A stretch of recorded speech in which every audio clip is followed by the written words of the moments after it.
আসসালামু আলাইকুম ভাই। ওয়ালাইকুম আসসালাম। আচ্ছা ভাই, শুনলাম বাংলাদেশ সেনাবাহিনী থেকে নিয়োগ বিজ্ঞপ্তি দেওয়া হয়েছে। আপনি কিছু জানেন? না ভাই, আমি তো চাকরি আবেদন করি না। আমি অনলাইনে তেমন একটা কাজ করতে পারি না। আমি জাস্ট মেমোরি লোড করে থাকি।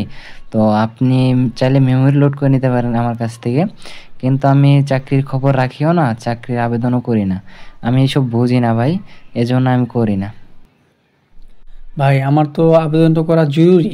আপনি একটু দেখেন না, আপনি কম্পিউটারে কাজ করেন, এত কিছু করতেছেন, এটা পারবেন না? দেখেন, আমি না হয় আপনাকে একটু দেখিয়ে দেবো কিভাবে কাজ করতে হয়। যেখানে ফর্ম দেওয়া আছে এবং ফর্মে কোন ফিল্ডে কী লিখতে হয়, সেগুলো নয় আমি দেখিয়ে দেবো। কিন্তু আপনি একটু ট্রাই করেন না। কারণ আমি আশেপাশে তো কোনো দোকানও খুঁজে পাচ্ছি না যে জায়গায় গিয়ে আবেদনটা করব। আবেদনটা করা আমার জন্য জরুরি।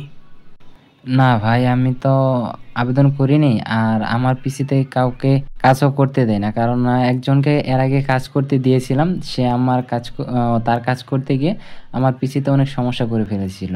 অ্যা ওর একটা কাজের জন্য আমার পুরো পিসিতে ভাইরাস অ্যাটাক করেছিল। যার জন্য আমি আর পিসি কাউকে টাচ করতে দেই না। সো এজন্য ভাই আমি আপনাকে দিতে পারতেছি না। তো আপনি ভাই অন্য কোনো জায়গায় ট্রাই করেন। সামনে দেখেন আরও দোকান থাকতে পারে।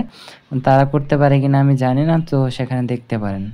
ভাই আশেপাশে কেউই এই কাজটা করতে পারে না।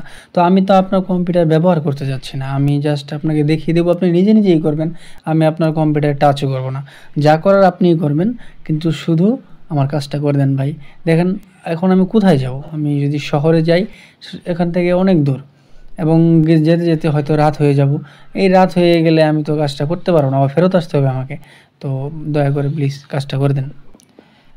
আচ্ছা ভাই, ঠিক আছে। আপনি যেহেতু এত করে বলতেছেন, আমি আপনাকে আ দিতেছি পিসি। তো আপনি খুব সাবধানতার সাথে আপনি কাজটি করে নেন।